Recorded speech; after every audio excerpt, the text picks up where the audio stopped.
My name is Katlyn Smith. When I was 6, I had a tumor on my brain. I was riding a horse one day, and I fell off, and by falling, the tumor activated. And so every now and then, I would freeze up, my face would twitch, and I couldn't talk. 6 or 7 years ago, I got cleared from going and getting MRIs every year. I thought I was done with my medical histories, but I was wrong. When I was 13, me and my dad was playing around, and we collided hands. My hand swelled up real big, but then it went back to normal. A couple weeks later, I went to my friend's house to play volleyball. I hit my hand again, and it swelled up huge. Turns out I had a tumor on my hand. My mom had made an appointment and at a Dina in Chillicothe, and so they sent us to the James Cancer Center. They did a fine needle biopsy, and from that biopsy they found out that it was a cancer called sarcoma. In August of 2010, Katlyn was diagnosed with rhabdomyosarcoma.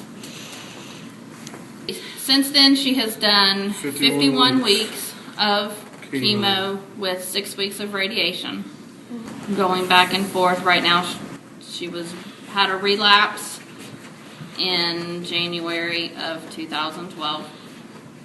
So now we are doing experimental, and we're traveling back and forth every week. I had to do a year's worth of chemo. At first it was really hard because I couldn't see my friends as the usual, going to school every day, and I had to drop out of school and be home tutored. Losing my hair was a huge deal of mine, but my friends and family helped me through it. I feel normal most of the time, like I have my regular energy. There's days where I don't want to do anything, where I just feel like poop, but that wears off in a day or two. She's fighting a battle so many have lost. Finds peace in the Bible, somewhere in Psalms. Her faith you can't question, the way seems so clear. Often humanity gives away to fear.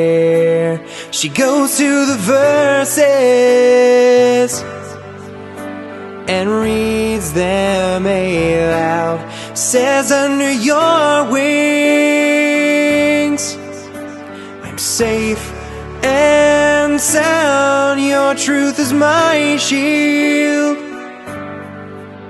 for terrors of night.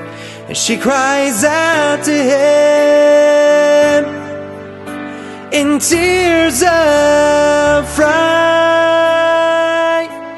The valley so high. You have your moments when you're kind of really down and depressed, and that's when you spend a lot of time on your knees, and know that God's can heal her, and I believe He's going to. But it'll be in His time. But sometimes we get anxious and we want it in our time.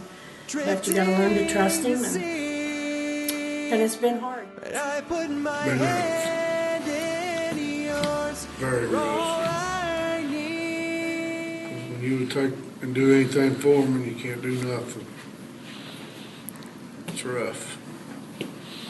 Sarah laying there sick in bed on the couch. You like to take the pain, sickness, and I can't do her. It makes it rough. You got to have a lot of faith in God to get through all this. That's how I make it each and every day when I'm away from home. I just pray that God will keep His hand upon them as they travel. I can't be there. All I can do is pray. I'm glad God hears my prayers. With Katlyn's diagnosis with the 51 weeks of chemo, it allowed her a make-a-wish. And Katlyn's Make-A-Wish was to meet Luke Bryan, the country singer. And they made it happen. We went and seen him in May of 2011. We went and seen him in a concert in Columbus with Tim McGraw. We got to go backstage, and he was just a really nice guy. Charlotte's #1 country, 103.7 WSOC. Kenny Chesney with Grace Potter, 7:37, the Tanner in the Morning Show. So there's this show in town tonight, this Tim McGraw guy, the band Perry, and the guy who just walked into our studio, Luke Bryan in the house. Before I get to this question I have from one of the emails I got, I want you to tell the story you were telling off air. You were talking about a Make-A-Wish event that you were at and something about the album. Tell everybody about that. Well, yeah, we were in Ohio, and you know, I knew we were doing that we were doing a Make-A-Wish kid, you know, and that they were going to come for the meet and greet. Wanted to meet Luke, yeah. Yeah, so you know, we do our standard meet and greet, and then I meet the Make-A-Wish kid, and so I didn't really like. So I'm kind of going, well, what other wishes are you like? I just thought. Like, she was in the area, and I knew she was a fan. What else do you have besides wanting to meet yeah, I was like, so I was like, and so when they looked at me, and they were like, well, no, this is her one wish. You're her one wish. So we kind of contacted her family, and I just wanted to, you know, check on her. And when we got home, he called her at home, gave her his cell phone number. They text all the time. He's been really good for her. He gives her tickets to any concert she wants. If there's something going on with scans or anything, he'll call and talk to me first and find out exactly what's going on before he talks to her. He's been a really good friend to her. So I dedicated the album to her. I dedicated the album to two girls. One girl was named Jessica Young, and she passed away. But Katlyn.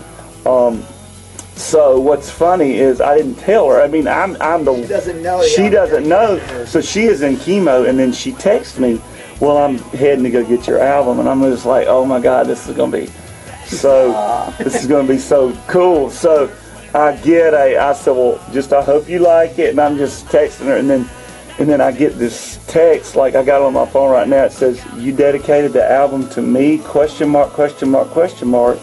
And then I said, "Yeah, you're the only Katlyn Smith I know."